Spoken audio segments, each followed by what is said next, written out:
Right, that was deep. The African American true sons, true descendants. Yeah, we're gonna keep pushing this information. I'm getting to a point. Shouts out to my people anyway.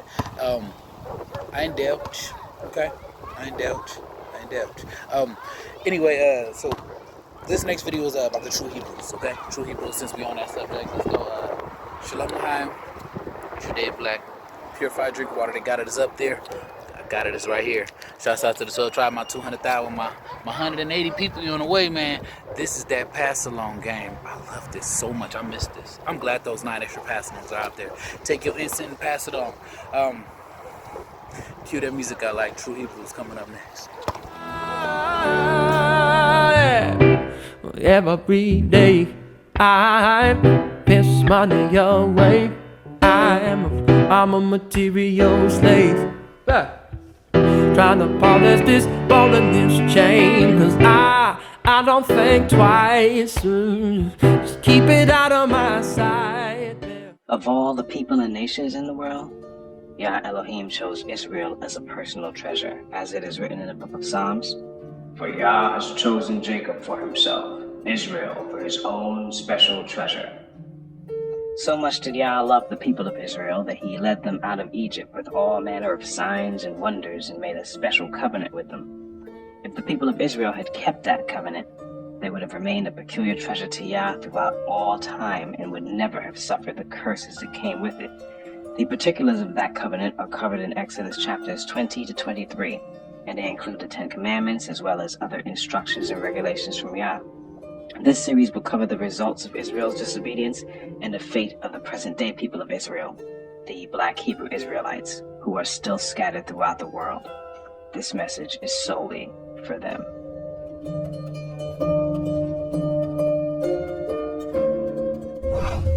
Then Yah instructed Moses, "Come up here to me and bring along Aaron, Nadab, Abihu, and 70 of Israel's elders. All of you must worship from a distance. Only Moses is allowed to come near to Yah. The others must not come near, and none of the other people are allowed to climb up the mountain with him." Then Moses went down to the people and repeated all the instructions and regulations Yah had given him. All the people answered with one voice, "We will do everything Yah has commanded." Then Moses carefully wrote down all Yah's instructions. Early the next morning, Moses got up and built an altar at the foot of the mountain. He also set up 12 pillars, one for each of the 12 tribes of Israel. Then he sent some of the young Israelite men to present burnt offerings and to sacrifice bulls as peace offerings to Yah. Moses drained half the blood from these animals into basins. The other half he splattered against the altar. Then he took the book of the covenant and read it aloud to the people. Again they all responded, "We will do everything Yah has commanded. We will obey."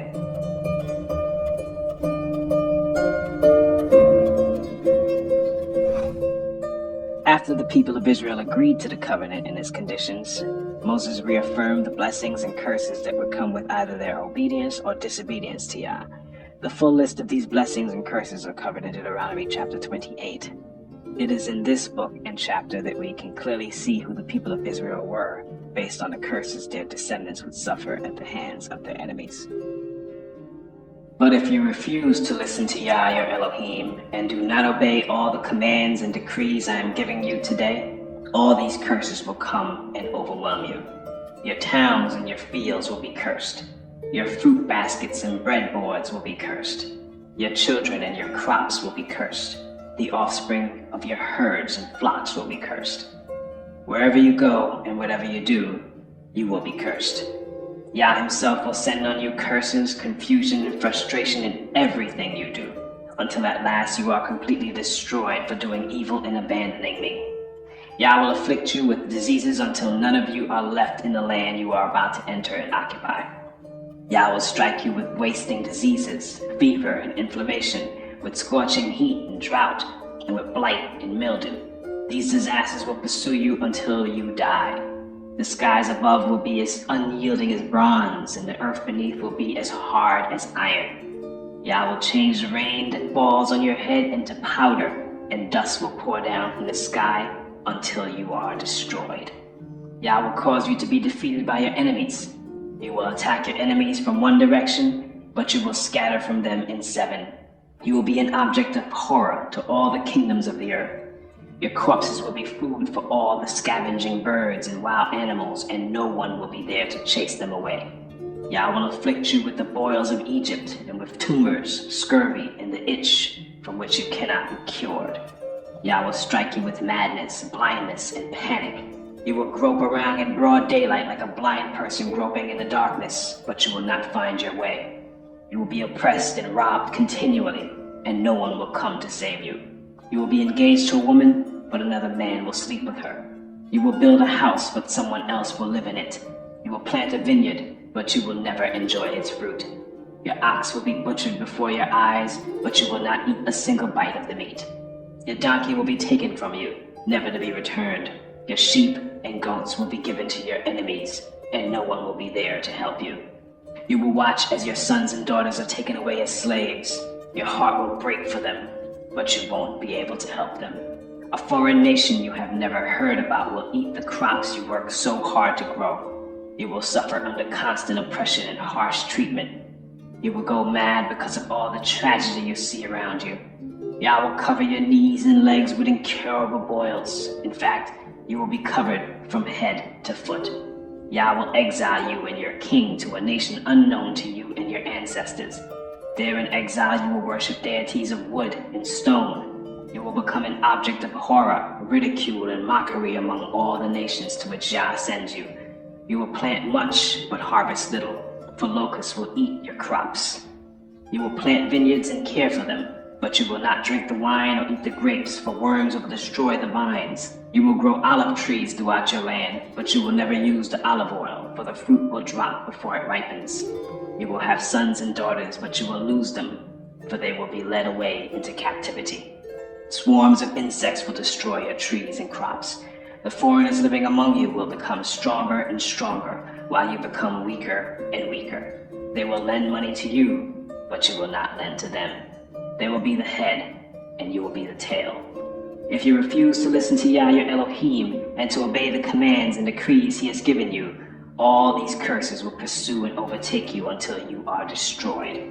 The horrors will serve as a sign and warning among you and your descendants forever.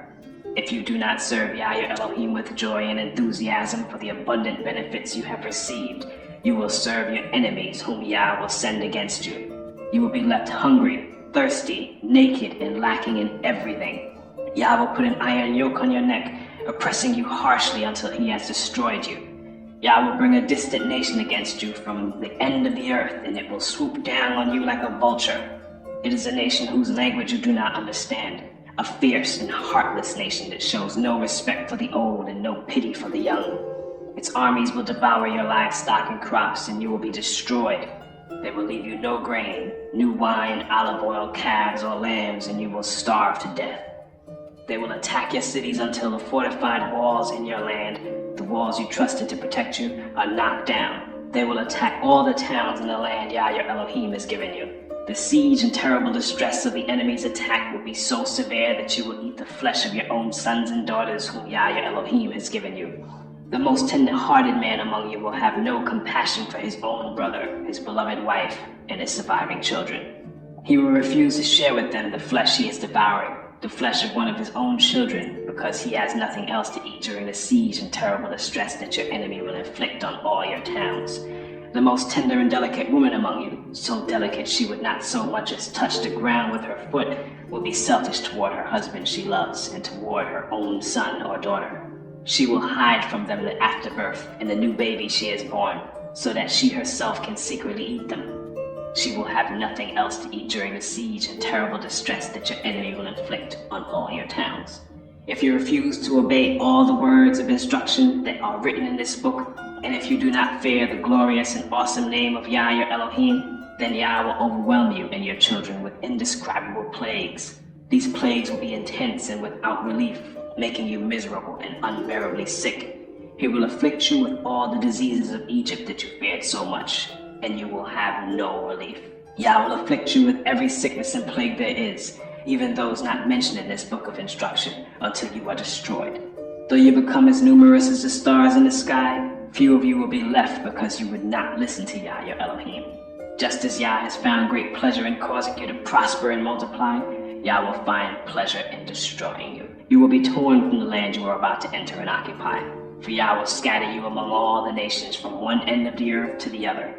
There you will worship foreign deities that neither you nor your ancestors have known, deities made of wood and stone. There among those nations you will find no peace or place to rest, and Yah will cause your heart to tremble, your eyesight to fail, and your soul to despair. Your life will constantly hang in the balance. You will live night and day in fear, unsure if you will survive.